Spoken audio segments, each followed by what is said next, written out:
On passe la clé de la maison de verre. C'est officiel. Mariam Dao Gabala laisse la place à Idriss Yassine Diallo. Le nouveau locataire de la maison de verre a officiellement pris fonction.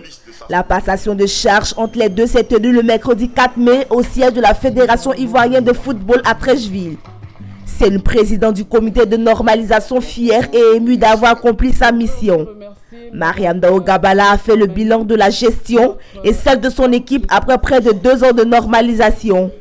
Elle a passé en revue les changements que le CONOFIF a apportés à l'instance du football ivoirien.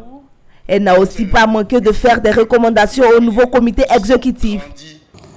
Et vous voyez que la première recommandation en termes de gouvernance, j'ai mis football first. Parce que c'est du football qu'il s'agit.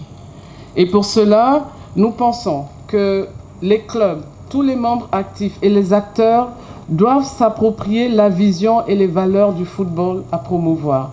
Et notamment la vision que nous avons proposée, celle de tout mettre en œuvre pour pousser le football au sommet. La deuxième recommandation, football first, rassembler la famille ivoire. Le match de l'excellence et de la performance se joue en équipe. Au niveau du championnat, les recommandations que nous faisons sont les suivantes.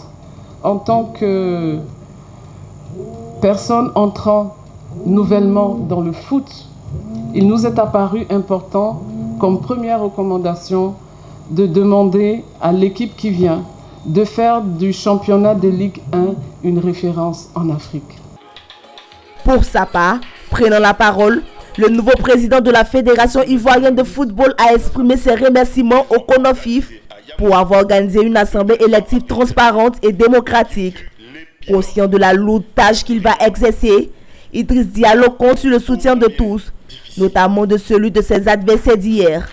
Il a en effet annoncé l'élargissement du comité exécutif qui va passer de 20 à 25 en intégrant 3 personnes de l'équipe de Sori Diabaté et 2 de Didier Drogba. Le nouveau patron du football ivoirien a en outre annoncé ses priorités à compter de sa prise de fonction.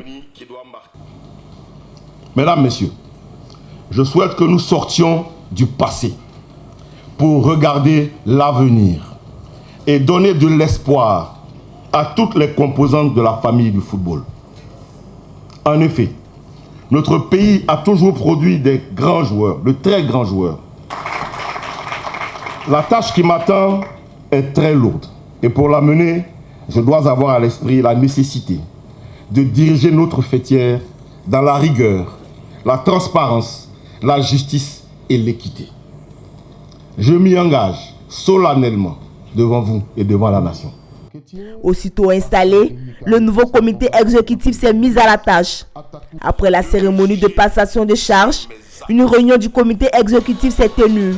Au terme de la réunion, le nouveau directeur exécutif Armand Gourou a fait une déclaration. Lorsque on parcourt l'appel d'offres pour l'entraîneur sélectionneur de l'équipe A, on a dit Ivoirien ou étranger. Ça veut dire que si on trouve un Ivoirien qui a toutes les compétences qu'on recherche, qui remplit tous les critères qui sont recherchés, il peut être désigné comme entraîneur de la sélection A, en tant qu'entraîneur principal. Et puis, si au niveau de son adjoint, s'il y a encore là un Ivoirien qui remplit les conditions, on pourrait donc avoir 2 Ivoiriens à la tête de la sélection. Et d'ailleurs, c'est l'idéal, c'est ce que nous recherchons. Mais ce n'est pas fermé. C'est des critères qu'on a mis. Pour l'adjoint, là, nous avons été fermés. Pour l'adjoint, nous pourrons postuler que les Ivoiriens. Parce que nous avons un projet par rapport à ça. Et puis, concernant le sélectionneur A, c'est ouvert à toutes les nationalités. Après 2 ans de turbulence, la Fédération ivoirienne de football retrouve enfin la paix. Plusieurs défis attendent le nouveau comité exécutif, notamment la CAN 2022 organisée par la Côte d'Ivoire en juin 2023.